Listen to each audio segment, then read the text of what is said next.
तुमच्या वचननाम्यामध्ये काही महत्त्वाचे मुद्दे आहेत. अर्थात संयुक्त वचननामा आहे.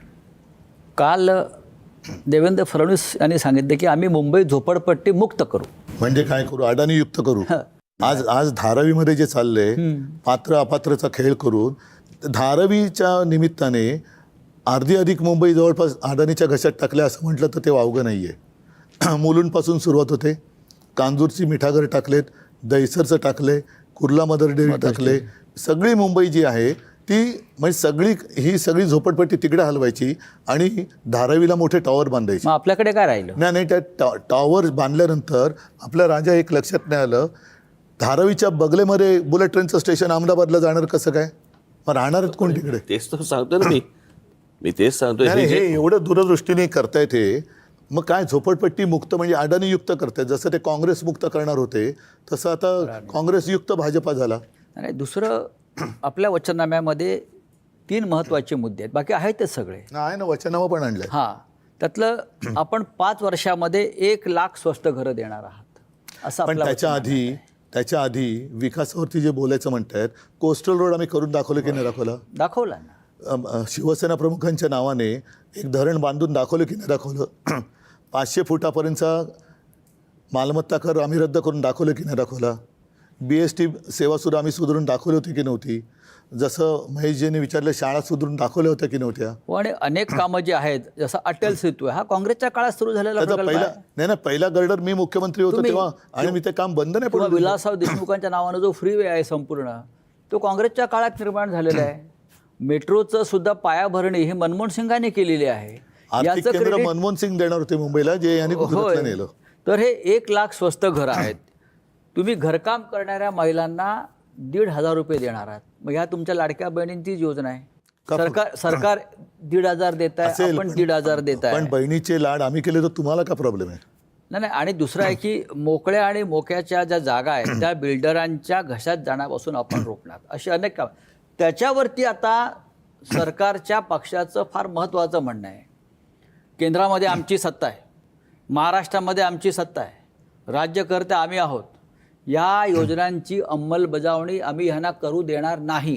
तुम्ही आव्हान कसं स्वीकार? आडवे येऊन दाखवा. ही विकास कामं माझं आज त्यांना आव्हान आहे, आमच्या या योजनेच्या आडवे येऊन तुम्ही दाखवाच. पण मला एक गोष्ट नाही कळली, जर समजा चांगल्या योजना असतील तर आमच्याकडे केंद्र आहे, आमच्याकडे राज्य, ही कुठची मस्ती? ही मस्तीच आहे ना. ही कुठची मस्ती? जर योजना चांगल्या असतील तर मला असं वाटतं त्या मिळून केल्या पाहिजेत. जसं आपलं एक फार महत्त्वाचं विधान मधल्या काळातलं आहे की भाजपला मोदीची आणि पैशाची मस्ती आली. हो, तर ही दिसते ना. नाही, ईव्हीएमची आणि त्यांच्याकडे मोदी आणि ईव्हीएम आहे. काय आहे हे सगळं? मी म्हटलं ना की हा एक लहानपणी आपण ना तो एक पत्त्यांचा बंगला करायचो असा. हो, बरोबर आहे. आणि ह्यांच्याकडे जर समजा बघितलं ना तर तो पत्त्याचा बंगला, पण तो उलटा आहे. त्याच्या खालची जे पत्ता आहे ना तो नरेंद्र मोदींचा आहे. ज्याच्या जीवावर हे सगळे आत्ता हे बोलतायत ना, हे सगळे हे त्यांच्या जीवावरती बोलतायत. आज लोक जे काही मतदान आज भारतीय जनता पक्षाला होतंय ते नरेंद्र मोदींच्याच फक्त नावावरती, यांच्या कोणाच्या नावावरती होत नाही आहेत. माझं म्हणणं आहे की आज मला त्रास झाला की आमच्या घरी कोणाला त्रास झाला तर आम्ही आज हिंदूजामध्ये जाऊ, तिथे जाऊ. इतकी हॉस्पिटल्स आहेत इथे महानगरपालिकेची. त्या मी मगाशी या विषयावरती येतो, जरा थोडंसं बोलतो. महत्त्वाचं काय आहे, या सगळ्या गोष्टींचं जर समजा तुम्हाला उत्तर किंवा ह्याचा प्रॉब्लेमचा जर समजा जर्म ज्याला म्हणतो आपण, तो आहे शहरांमध्ये येणारे लोंढे. तुम्ही किती योजना चांगल्या करायला गेलात, हे लोंढे ज्या वेळेला येतात त्यावेळेला हे सगळं तुमच्या योजना विस्कटल्या जातात.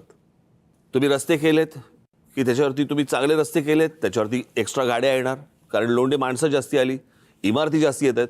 आता साधी गोष्ट आपण लक्षात घेऊया, आपण ज्या प्रकारे आता मुंबईमध्ये किंवा आपल्या सगळ्याच ठिकाणी जी रिडेव्हलपमेंट सुरू आहे, म्हणजे एका इमारतीमध्ये साधारणपणे 20 लोक राहत होते, तिकडे आता 200 माणसं 400 माणसं राहायला आली. बरोबर आहे, जागा तेवढीच आहे. आता जास्तीत जास्त जेव्हा तुम्ही माणसं एका शहरामध्ये जेव्हा येतात, बंधनं तिकडे घातली गेली पाहिजेत ना. उद्या प्रश्न तोच होता ना, उद्या how can we decongest Mumbai? मग काय होतं, फक्त मुंबईमध्ये ही गोष्ट होते, महाराष्ट्रामध्ये ही गोष्ट सांगितली जाते की या देशामधला कोणी माणूस कुठेही जाऊ शकतो आणि राहू शकतो. हे बाकीच्या राज्यांमध्ये होत नाही. बाकीच्या राज्यांच्या बरोबर लोक तिकडे कंट्रोल करतात. आमच्याकडेच फक्त आमचेच लोक सांगतात. आता आडवी मुंबई उभी झालेली आहे. नाही, आत्ता तेच म्हणतो ना की एक एक एक कॅलॅमिटी किंवा एपिडेमिक हेच मुंबईला वाचू शकतं का? नाही दुर्दैव आहे ते, पण प्रश्न असा आहे ना की हे जोपर्यंत लोंढे अंगावरती येत आहेत तोपर्यंत तुम्ही किती जरी योजना राबवायचा प्रयत्न करा ते करूच आपण. तू मगाशी म्हणालास की बाबा फुटपाथवरती ही जी लोक फुटपाथ किती वेळा साफ करा.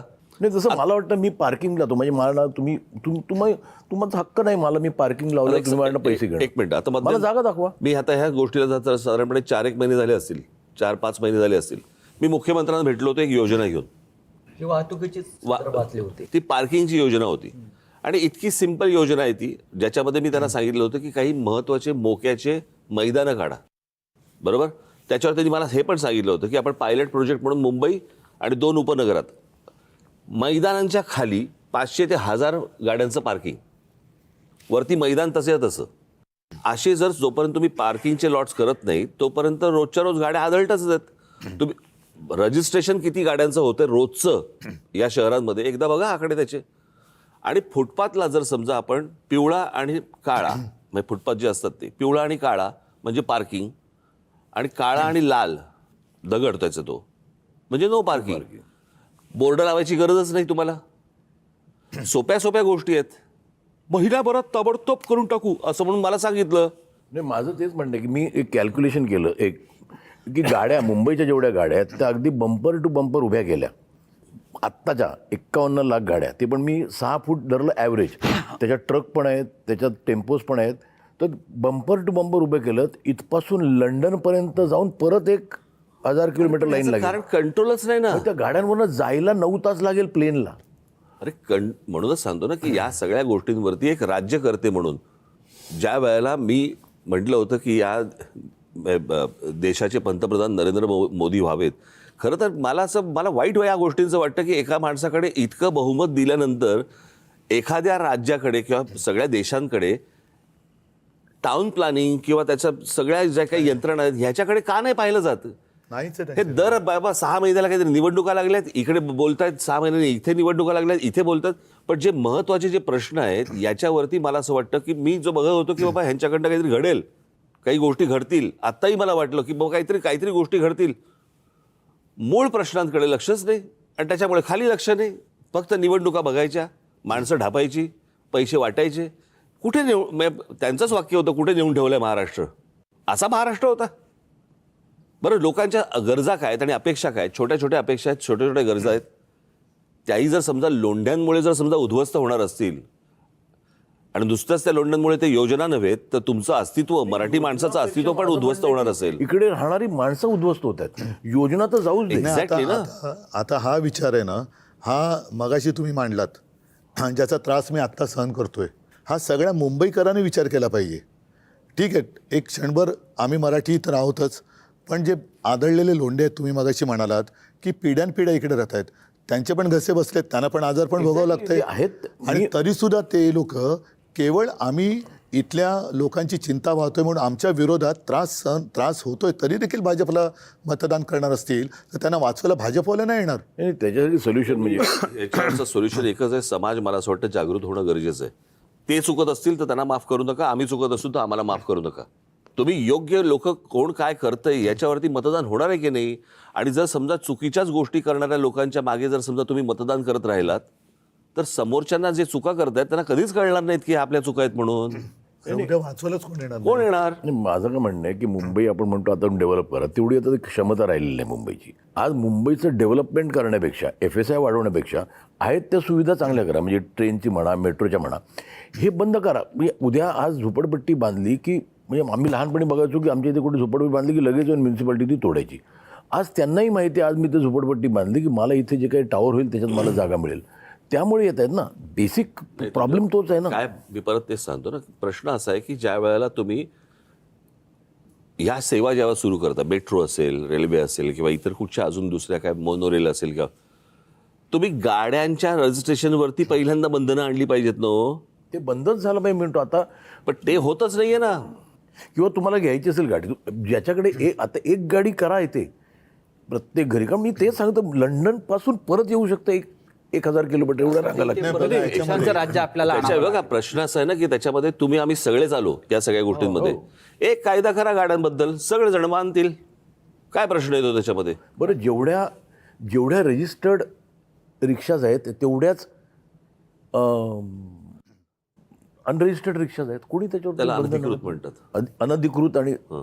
मागे एकदा मी एक झाली त्याला 10 वर्ष झाली त्यावेळेला एक अनधिकृत टॅक्सी आणि रिक्षांबद्दल आंदोलन केलं होतं. 4000 रिक्षा फाटल्या होत्या. म्हणजे गव्हर्नमेंटनेच पकडल्यानंतर त्या सगळ्या त्या फाडल्या होत्या. जवळपास 2,000 टॅक्स्या डिसमेंटल केल्या होत्या त्यावेळेला. सरकारला सांगून मी करून घेतल्या होत्या. मला असं वाटतं काँग्रेस होती त्यावेळेला, काँग्रेसचं सरकार. काहीतरी म्हणजे मुंबई जर का वाचली तर काहीतरी. पण म्हणून आहे ना, आत्तापर्यंत आम्ही केलेली कामं लोकांसमोर आहेत. उद्या काय करणार ते लोकांसमोर ठेवलं आहे. आता लोकांनी ठरवायला पाहिजे की उद्या त्यांना काय पाहिजे. आम्ही ज्या तळमळीने बोलतो आहोत, विषय मांडतो आहोत, ह्यांच्याकडनं फक्त आरोप होत आहेत. केलेली कामं कुठे आहेत? ना यांनी कधी नेते निर्माण केले, ना कधी यांनी कामं निर्माण केली, नाही म्हणजे काहीच निर्माण नाही केलेलं. फक्त दुसऱ्याचं उचलायचं. आणि म्हणजे मी काल बोललो की शिवसेना प्रमुखांचा पुतळा जो आम्ही केला ते सुद्धा त्यांचं क्रेडिट ते घेत आहेत.